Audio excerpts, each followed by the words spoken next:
नमस्कार, मी रेणुका. या बुलेटिनमध्ये तुम्हा सगळ्यांचं स्वागत. आणि या बुलेटिनमध्ये बातम्या बघणार आहोत. थोडक्यात सुरुवातीची बातमी आहे. महाशिव आघाडीचे शिष्टमंडळ आज राज्यपालांची भेट घेईल. शिवसेना, काँग्रेस आणि राष्ट्रवादीचे शिष्टमंडळ शेती प्रश्नावर राज्यपालांची भेट आज घेणार आहे असं कळतंय. भाजपच्या पक्ष कार्यकारिणीचा आजचा शेवटचा दिवस आहे. यावेळी देवेंद्र फडणवीस आणि प्रदेशाध्यक्ष चंद्रकांत पाटील पराभूत उमेदवारांना आज मार्गदर्शन करतील. सकाळी 10 वाजता दादरला वसंत स्मृतीमध्ये ही बैठक होईल. महाशिव आघाडीच्या सत्ता स्थापनेची जोरदार चर्चा सुरू आहे. लवकरच महाराष्ट्रात स्थिर सरकार स्थापन होणार असल्याचं नेत्यांकडून सांगितलं जात आहे. आता शरद पवारांनी एक वक्तव्य केले, ते काय बघूयात. येत्या 17 नोव्हेंबरपर्यंत राज्यात सत्ता स्थापन करणं अशक्य असल्याचं शरद पवार यांनी म्हटलंय. सध्या ते नागपूर दौऱ्यावर आहेत. यावेळी अनौपचारिक गप्पांदरम्यान काल पवारांनी हे वक्तव्य केलंय. 17 नोव्हेंबरला बाळासाहेबांच्या स्मृतिदिनी शपथविधी करण्याची शिवसेनेची इच्छा आहे, पण शिवसेनेच्या इच्छेवर पाणी पडणार अशी चर्चा आहे.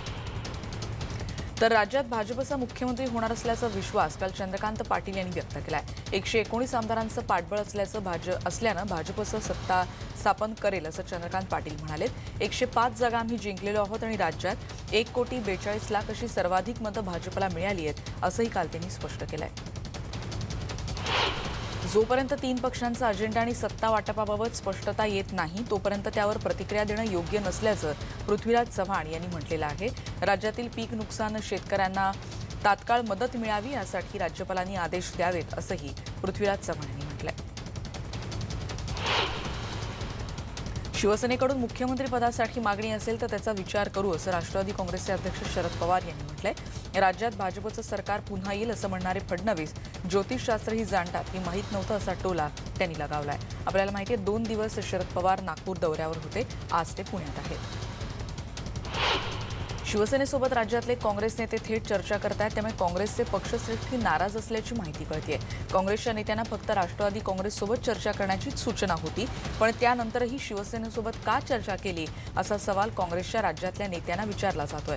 शिवसेनेसोबत राज्यातले नेते थेट चर्चा करतायत आणि त्यामुळे सोनिया गांधीही नाराज असल्याची सूत्रांनी माहिती दिली आहे.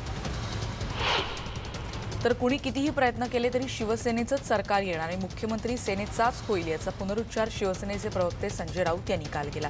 फॉर्म्युल्याची चिंता कुणी करू नये, किमान समान कार्यक्रमावर आधारित सरकारचं काम चालेल असंही त्यांनी म्हटलंय.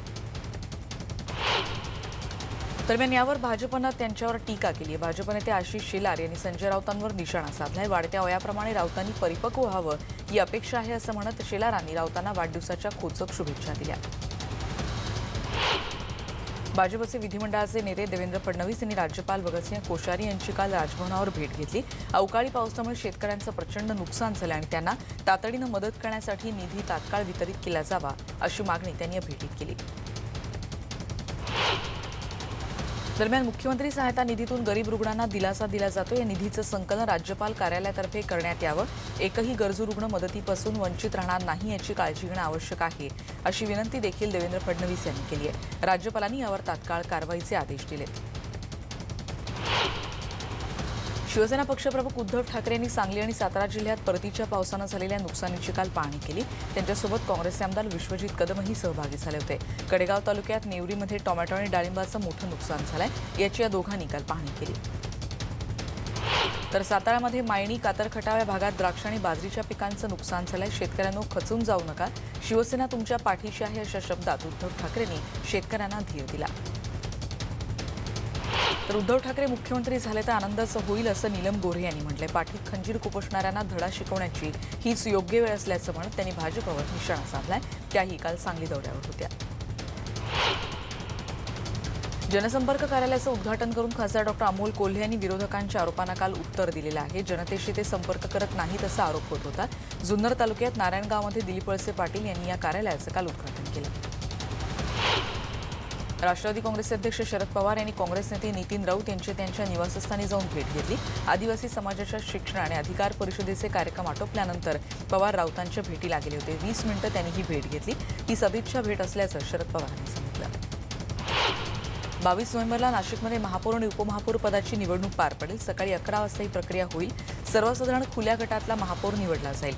यासाठी भाजपचे अनेक जण इच्छुक आहेत आणि शिवसेनेच्या भूमिकेकडे देखील आता सगळ्यांचं लक्ष असेल. पुण्यात जिगरबाज पोलीस कर्मचाऱ्यांना एका महिलेला जीवदान दिलं। ही दृश्य आपण बघतोय। वारजे माळवडीमधल्या पोलीस स्टेशनचे पोलीस शिपाई सद्दाम शेख यांनी आंबेगाव तलावात उडी घेऊन या महिलेचे प्राण वाचवले। सद्दाम शेख सुट्टीवर होते, पण त्यांनी कर्तव्याला प्राधान्य देत या महिलेचा जीव असा वाचवलाय। रायगडमधल्या माणगाव तालुक्यात असलेल्या औद्योगिक क्षेत्रात क्रिप्झो कंपनीमध्ये सिलेंडरचा भीषण स्फोट झाला। काल संध्याकाळी 4:30च्या सुमारास सिलेंडरचा स्फोट झाला, ज्यात 18 जण जखमी झाले। यात 5 जण गंभीररित्या भाजलेत। त्या 5ही जणांना मुंबईतल्या जे रुग्णालयात दाखल करण्यात आलंय। सीसीआयतर्फे नंदुरबारमध्ये सुरू करण्यात आलेली कापूस खरेदी अर्ध्या तासातच बंद पडली। सीसीआयनं नंदुरबार कृषी उत्पन्न बाजार समितीच्या पळाशी इथल्या कापूस खरेदी केंद्रात कापूस खरेदी सुरू केली। अवकाळी पावसामुळे 18 ते 20% कापूस ओला असल्याचं आढळून आलं, पण 12%पर्यंतच्या ओल्या कापसालाच भारतीय कापूस निगम हमी भाव देत असल्यामुळे त्यापेक्षा जास्त ओल्या असलेल्या कापसाला कमी भाव देण्यात आला। अतिवृष्टीमुळे शेतकऱ्यांचं नुकसान झालंय। कर्जमाफी मिळावी या मागणीसाठी पुणे जिल्हा परिषद सदस्य आशाताई बुचके यांच्या नेतृत्वात पुणे नाशिक महामार्गावर रास्ता रोको आंदोलन शेतकऱ्यांनी केलं। नारायणगावमध्ये यावेळी मोठ्या संख्येनं या आंदोलनात शेतकरी सहभागी झाले। निफाडमध्ये प्रहार जनशक्ती संघटनेनं निफाड नाशिक मार्गावर आंदोलन केलं। शांतीनगर चौफुली मार्गावरच्या रास्ता रोकोमध्ये कादवा गोदा साखर कारखान्याकडे शेतकऱ्यांचे थकीत रक्कम देण्याची मागणी करण्यासाठी हे सगळे आंदोलक असे रस्त्यावर उतरले होते। इथे वाहतुकीचा खोळंबा झाला होता। रत्नागिरी जिल्ह्यात खेडमध्ये अवकाळी पावसामुळे भातशेतीचं अतोनात नुकसान झाले। पंचनामे पूर्ण झालेत। खेड तालुक्यात 199 गावांमध्ये 4,800 शेतकऱ्यांचे पंचनामे पूर्ण झालेले आहेत। खेडमध्ये 90% शेतकऱ्यांच्या भातशेतीचं असं नुकसान झालंय। बीड जिल्ह्यामध्ये शेतकरी आत्महत्यांचं सत्र सुरूच आहे। नापिकी आणि कर्जबाजारीपणामुळे धारूर तालुक्यात सोरुंबा इथे शेतकरी कृष्णा सखाराम चव्हाण यांनी आत्महत्या केल्याची घटना घडलेली आहे। गेल्या 7 दिवसांमध्ये 4 शेतकऱ्यांनी इथे आपलं जीवन संपवलेलं आहे। दुष्काळ, नापिकी आणि आर्थिक विवंचनेमधून हे टोकाचं पाऊल या परिसरात उचललं जात आहे। बातमी आहे कोकणातली मच्छीमार बांधवांना मदत मिळावी आणि मच्छीमार बांधवांना दिलासा देण्यासाठी मत्स्य दुष्काळ जाहीर करण्याची मागणी दापोली दर्यावर्दी मच्छीमार खारवी समाजाच्या वतीनं केली जाते। प्रांताधिकाऱ्यांकडे यासाठीच्या निवेदनाद्वारे ही मागणी करण्यात आली। रत्नागिरी जिल्ह्यात दापोली तालुक्यात जामगे धरणाचा मोबदला मिळण्यासाठी शेतकरी असे प्रांत कार्यालयावर धडकले होते। या धरणाचा मोबदला धरणग्रस्त शेतकऱ्यांना अजूनही मिळालेला नाहीये आणि त्यामुळे हे शेतकरी चांगतेच संतापले होते। 2 दिवसात मोबदला मिळाला नाही तर कार्यालयातच ठाण मांडून बसण्याचा इशाराही या शेतकऱ्यांनी दिला। राज्य सरकारकडून शेतकऱ्यांसाठी आणण्यात आलेल्या सौर ऊर्जा पंपांच्या योजनेला विक्रेत्यांकडून हरताळ फासला जातोय।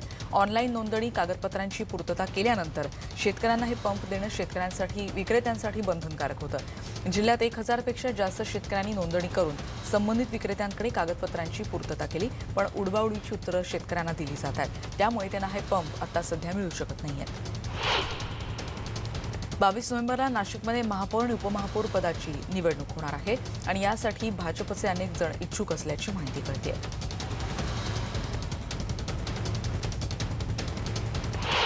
नांदेड शहरात 25 पोलीस चौक्या सुरू करण्याचा निर्णय पोलीस विभागानं घेतला। एकूण 6 पोलीस ठाण्यांच्या हद्दीतल्या चौक्या कार्यान्वित होतील, अशी माहिती पोलीस अधीक्षक विजयकुमार मगर यांनी काल पत्रकार परिषदेत दिली।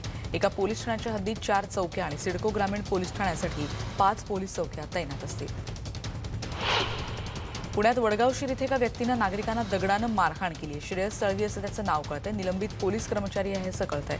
वडगावशीर निरामय हॉस्पिटल शेजारची घटना आपण बघतोय। पोलिसांनी त्याला ताब्यात घेतलंय। ही सगळी घटना आपण सीसीटीव्हीमधून बघतोय। मुरबाड एसटी आगार अधिकाऱ्यांना स्वराज्य प्रतिष्ठानच्या पदाधिकाऱ्यांनी धारेवर धरत घेराव घातला।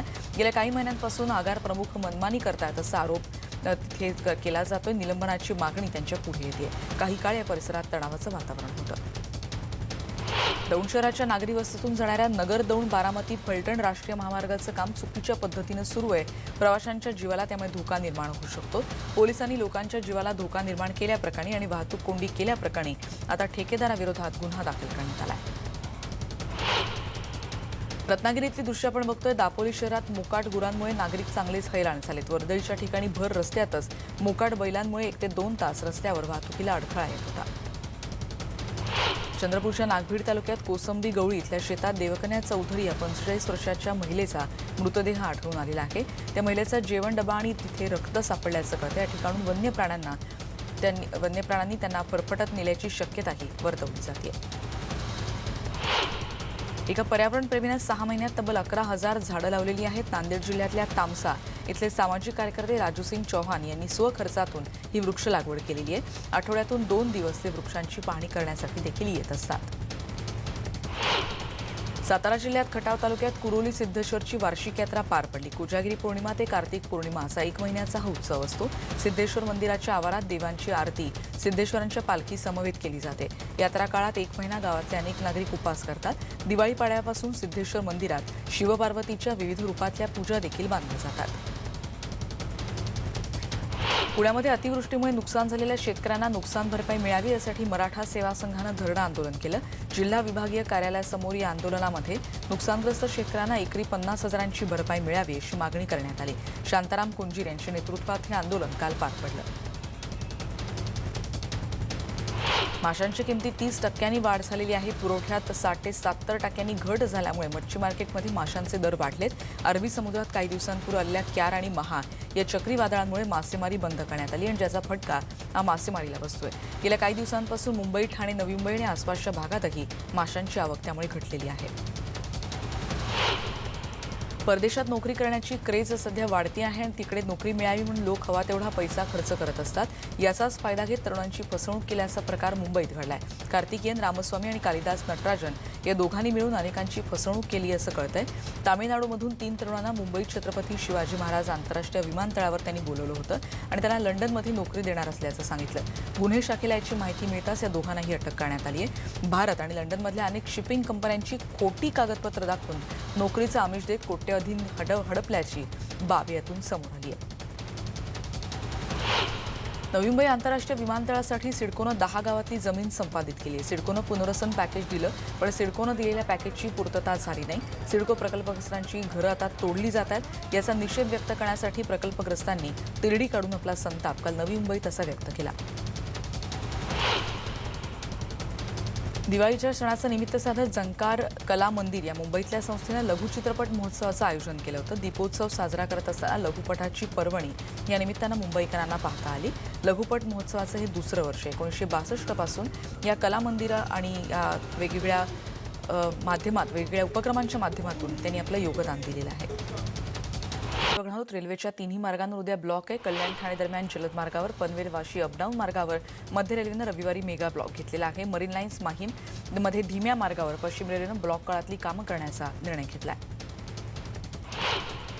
मराठवाडा, मध्य महाराष्ट्र आणि विदर्भात अनेक ठिकाणी सरासरी तापमान 15 अंशांपर्यंत नोंदवलं गेलं आणि त्यामुळे आता राज्यात थंडीची चाहूल लागते. मुंबईत मात्र अजूनही गारठा नाही. वसमत मालेगाव अर्धापूर रस्त्याचं काम निकृष्ट झाल्याचा आरोप करण्यात आला. ठेकेदारानं मनमानी कारभार करून रस्त्याचं काम चुकीच्या पद्धतीनं केल्याचा आरोप केला जातोय. कामं निकृष्ट आहेत, त्यामुळे जागोजागी रस्त्यावर खड्डे पडलेत. काही ठिकाणी रस्ता असा मोठ्या प्रमाणात त्याची हानी झालेली आहे. अमरावती मनपा घनकचरा आणि स्वच्छतेच्या नावावर कोट्यवधी रुपये खर्च करते, पण पालिकेने नेमलेले कंत्राटदार योग्य रीतीनं काम करत नाहीत. शहरात साफसफाईची कामं होत नाहीयेत आणि मोठ्या प्रमाणात इथे कचरा टाकला जातोय. पुढची बातमी आहे. सांगली महापालिकेच्या स्वच्छता निरीक्षकाचा दर्जा आता वाढलाय. महापालिकेच्या स्वच्छता निरीक्षकांना विशेष पोलीस अधिकारी म्हणून दर्जा मिळालाय. अंगावर खाकी गणवेश चढवून आता हे स्वच्छता निरीक्षक शहरामध्ये स्वच्छता करू शकतील.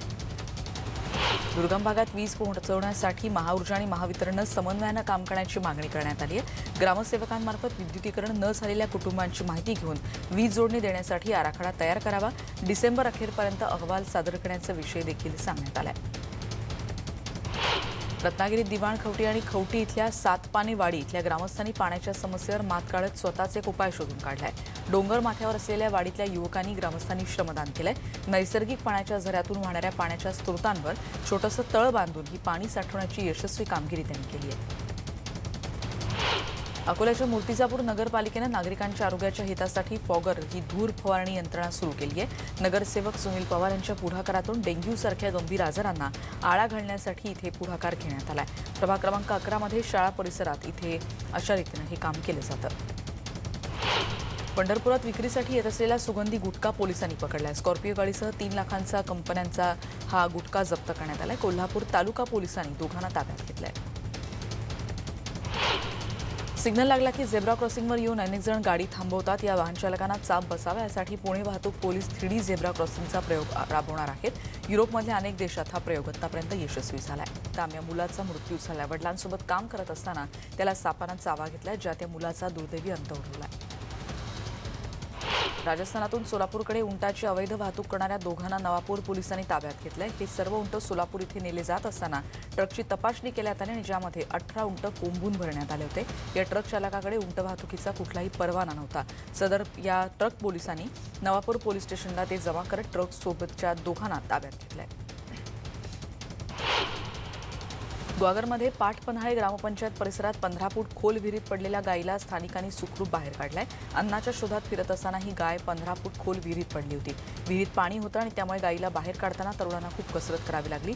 2 तासांच्या अथक प्रयत्नानंतर या गायीला सुखरूप बाहेर काढण्यात आलं. ग्रामपंचायत पाटपन्हाळे ग्रामपंचायतीच्या शृंगारतळी भागातली ही घटना आहे.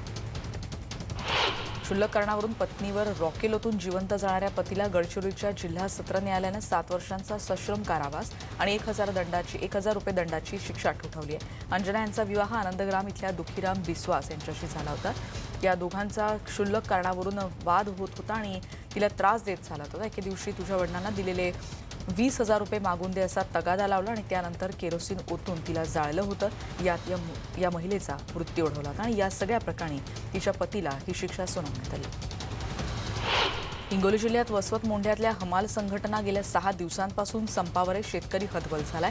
शेतकऱ्यांनी स्वतःच आपण विक्रीसाठी आणलेला शेतमाल वाहनातून उतरवण्याचा प्रयत्न केला. संपावर असलेल्या हमाल आणि शेतकऱ्यांमध्ये मोठा वाद निर्माण झाला आणि इथे बाचाबाचीही झाली. हिंगोलीतली बातमी आपण बघतोय.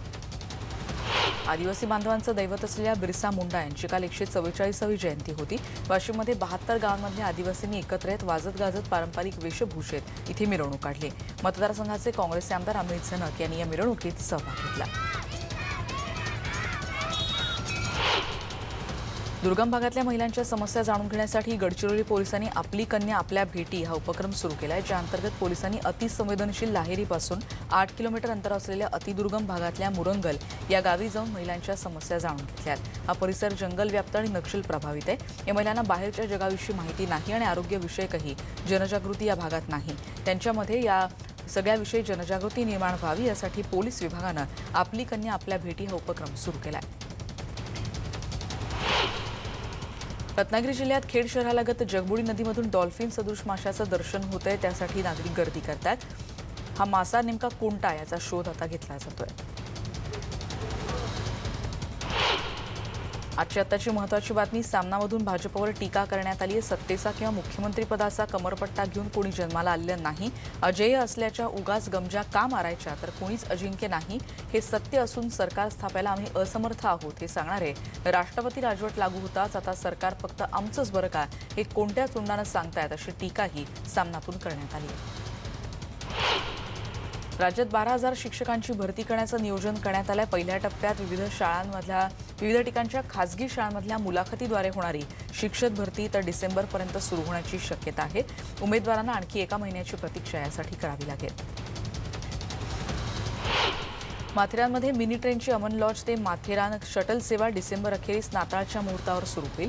नेरळ ते माथेरान या मार्गावर कामं हाती घेतली जात आहेत. 6 कोटी रुपये खर्च येणार आहे. मध्य रेल्वेनं ही माहिती दिली आहे. नेरळ ते माथेरान अशी संपूर्ण सेवा सुरू होण्यासाठी 4 महिन्यांची प्रतीक्षा करावी लागेल. भारत बांगलादेश कसोटी मालिकेत भारताला पहिल्या कसोटी सामन्याच्या दुसऱ्या दिवशी 6 बाद 493 अशी आव्हानात्मक धावसंख्या काल उभारता आली.